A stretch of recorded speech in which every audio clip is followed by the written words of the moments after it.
Hi viewers, பாக்குறதுக்கு ரொம்ப அழகாவும் அதே நேரத்துல ஆபத்தான உயிரினமாவும் இருக்கிற 7 உயிரினங்களை பத்தி தான் நம்ம இந்த வீடியோல பார்க்க போறோம். அதுலயும் இதுல சில உயிரினங்கள் மனிதர்களை விட பயங்கரமா நடிக்குதுங்க. இந்த வீடியோ பிடிச்சிருந்தா லைக் பண்ணுங்க. நம்ம சேனலை புதுசா பாக்குறவங்க தமிழ் கலாட்டா நியூஸ் சேனலுக்கு சப்ஸ்கிரைப் பண்ணுங்க. நம்ம முதல்ல பார்க்க போறது ஒப்போசம். ஒப்போசம்கள் ரொம்பவும் பாசமான விலங்கு. இதுங்க ஒரு பிரசவத்துல அதிகபட்சமா 12 குட்டிகள் வரைக்கும் போடும். 3 மாசம் வரைக்கும் குட்டிகளை இது வயித்துல உள்ள பவுச்சுக்குள்ள வச்சுதான் வளர்க்கும். 3 மாசத்துக்கு அப்புறமும் குட்டிகளா தாயை விட்டு பிரியற வரைக்கும் தாய் ஒப்போசம்கள் குட்டிகளை அதுங்க உடம்புக்கு மேல வச்சு தூக்கிக்கிட்டே தான் போகும். விலங்குகளுக்கு ஆஸ்கார் அவார்ட்ஸ் கொடுத்தா முதல்ல இந்த ஒப்போசம்களுக்கு தான் கொடுக்கணும். ஏன்னா அந்த அளவுக்கு இதுங்க இறந்து போன மாதிரி எந்த அசைவும் இல்லாம பயங்கரமா நடிக்குங்க. பொதுவா விலங்குகள் இறந்து போய் கிடக்கிற விலங்குகளை சாப்பிடாது. அதனால மத்த விலங்குகள் இதுக்கு ஏதாவது ஆபத்துனா பல மணி நேரத்துக்கு இதுங்க எந்த அசைவுமே இல்லாம இறந்து போன மாதிரி நடிக்குங்க. பொதுவா இதுங்க யாரையுமே தொந்தரவு செய்யாம அமைதியா தான் இருக்குங்க. ஆனா இதுங்களை யாராவது தொந்தரவு செஞ்சா இதுங்க ரொம்பவும் ஆக்ரோஷமா கடிக்குங்க. அதுலயும் இதுங்களுக்கு 50 கூர்மையான பற்கள் இருக்கிறதுனால இதுங்க வெறித்தனமா கடிக்குங்களாம். அடுத்தது பிளாட்டிபஸ். இந்த பிளாட்டிபஸ்களை பார்க்க செம்ம கியூட்டா இருக்கும். மனிதர்கள் கிட்டயும் ரொம்பவும் ஃப்ரெண்ட்லியா பழகும். இதுங்களோட வாய் வாத்து மாதிரியும் இதோட வால் பேவர் வால் மாதிரியும் இருக்கும். இதுங்களுக்கு தேவையான எல்லா பொருட்களையும் இதுங்களோட வாழை வச்சுதான் இதுங்க எடுத்துட்டு போகுதுங்க. ஆஸ்திரேலியால தான் இதுங்க அதிக எண்ணிக்கையில வாழுதுங்க. பாக்குறதுக்கு ரொம்பவும் அழகா இருக்கிற இதோட பின்னங்கால்கள்ல உள்ள இந்த நகத்துல 2ல இருந்து 4 ml அளவுக்கு விஷம் இருக்கு. கம்மியான அளவுல விஷம் இருக்கிறதுனால இத நகத்தை வச்சு குத்துச்சுன்னா நம்ம உயிருக்கு ஆபத்து இல்லனாலும் இதோட விஷம் பயங்கரமான வலியை ஏற்படுத்தும். ஆனா பூனைகள் நாய்களை இதோட விஷம் கொன்னுடும். அதுலயும் ஆண் பிளாட்டிபஸ்கள் நகத்துல மட்டும் தான் விஷம் இருக்கு. பெண் பிளாட்டிபஸ்கள் நகத்துல விஷம் இல்ல. இதனால ஆஸ்திரேலியால உள்ள நிறைய பேர் பெண் பிளாட்டிபஸ்களை மட்டும் வீட்ல செல்ல பிராணிகளாவே வளர்க்குறாங்க. அடுத்தது லோரிஸ். இந்த லோரிஸ்களை பார்க்க ரொம்ப சின்னதாவும் அழகாவும் இருக்கும். இதுங்களுக்கு இருட்டுலயும் தெளிவா கண்ணு தெரியும். இதனால இதுங்க நைட்ல தான் அதிகமா உணவு தேடி சாப்பிடும். இதுங்க ஆரம்பத்துல ஸ்ரீலங்கன் காடுகள்ல தான் அதிக எண்ணிக்கையில வாழ்ந்திருக்குதுங்க. ஆனா இப்ப உலகம் ஃபுல்லா 2000க்கும் கம்மியான எண்ணிக்கையில இதுங்க இனமே அழியிற நிலைமையில இருக்குதாம். பாக்குறதுக்கு ரொம்பவும் அழகாவும் அமைதியாவும் இருக்கிற இந்த லோரிஸ்க்கு கூர்மையான 48 பற்கள் இருக்கு. இதுங்க கடிக்கிறதுக்கு முன்னாடி இதுங்க நாக்க வச்சு இதுங்க அக்கல்ல நக்கிக்கிட்டே இருக்குமா. ஏன்னா இது அக்கல்ல இருக்கிற கிருமிகளும் இதோட எச்சில்ல உள்ள கிருமிகளும் சேர்ந்து பாய்சனா மாறிடுமா. இந்த மாதிரி இதோட எச்சில பாய்சனா மாத்திட்டு தான் இது நம்மள கடிக்குமா. இதனால இது கடிச்சுச்சுன்னா நமக்கு பயங்கரமான வலி ஏற்படும். உடனே ட்ரீட்மெண்ட் எடுத்துக்கலனா கை கால்கள் கூட செயல் இழந்துடுமா.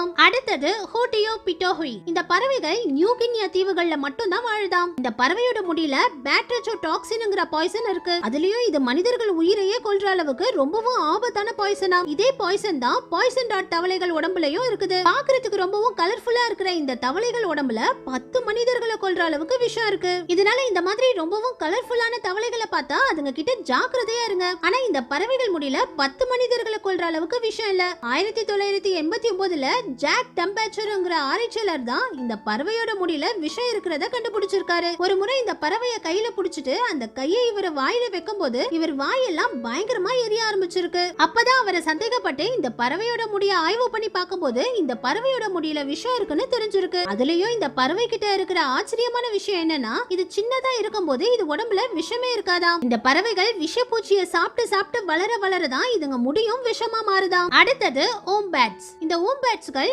ஆஸ்திரேலியால தான் அதிகமா வாழுதுங்க. இதுல 3 வகையான ஓம்பேட்ஸ்கள் இருக்குது. இதுங்க எப்ப பார்த்தாலும் சாப்பிட்டுக்கிட்டே இருக்குங்களாம். ஒரு நாளைக்கு 8 மணி நேரத்துக்கு மேல சாப்பிட்டுக்கிட்டே தான் இருக்குங்களாம். இதுங்களுடைய குடல் அமைப்பு ரொம்பவும் வித்தியாசமா இருக்கிறதுனால இதுங்க இந்த மாதிரி கட்ட கட்டமா தான் மலம் கழிக்குமா. ஒரு ஓம்பேட்ஸ் ஒரு நாளைக்கு இந்த மாதிரி 50 கட்டங்களுக்கு மேல மலம் கழிக்குமா. பொதுவா இதுங்க ரொம்பவும் அமைதியான விலங்காம். ஆனா இதுங்களுக்கு கோபம் வந்துச்சுன்னா ரொம்பவும் ஆக்ரோஷமா சண்டை போட்டுக்குங்களாம். இதுங்க எப்பவுமே மண்ணை தோண்டி மண்ணுக்கடியில தான் வாழுங்களாம். இதுங்க கூட்டுக்குள்ள தெரியாம ஏதாவது ஒரு விலங்கு போனா கூட அதுங்களை வெறித்தனமா தாக்கியே கொன்னுடுமா. 2010ல ஒரு நாள் ஆஸ்திரேலியால இருக்கிற ப்ரூவல் கிரிங்கல்ங்கற 60 வயசான தாத்தா பஸ்ல இருந்து இறங்கும் போது இத சும்மா விரட்டி விட்டதுக்கே அவரை பயங்கரமா தாக்கி இருக்கு. இதுங்களுடைய நகம் ரொம்ப ஷார்ப்பாவும் பெருசாவும் இருக்கிறதுனால இதுங்க நகத்தாலேயே நம்ம சதைகளை பிச்சிடுங்களாம். இதனால பார்க்க ரொம்பவும் அமைதியான விலங்கு மாதிரி தானே இருக்குன்னு இதுங்க கிட்ட அதிகமா விளையாடாதீங்க. அடுத்தது லீபேட் சீல்ஸ். லீபேட் சீல்கள் மனிதர்கள் கிட்ட ஃப்ரெண்ட்லியா தான் பழகும். இதுங்க அதிகபட்சமா 590 கிலோ வரைக்கும் வெயிட் போடும். தண்ணி கடியில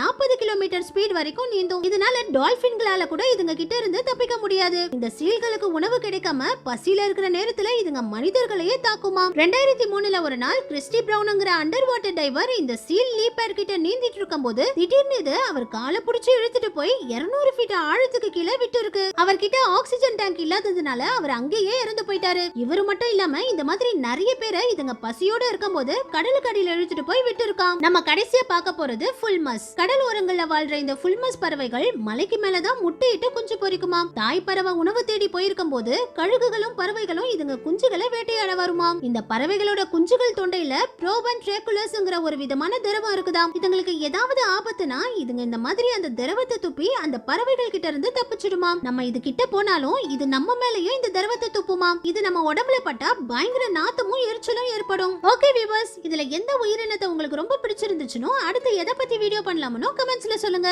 இந்த வீடியோ பிடிச்சிருந்தா லைக் பண்ணுங்க, ஷேர் பண்ணுங்க. நம்ம சேனலை புதுசா பாக்குறவங்க தமிழ் கலாட்டா நியூஸ் சேனலுக்கு சப்ஸ்கிரைப் பண்ணுங்க.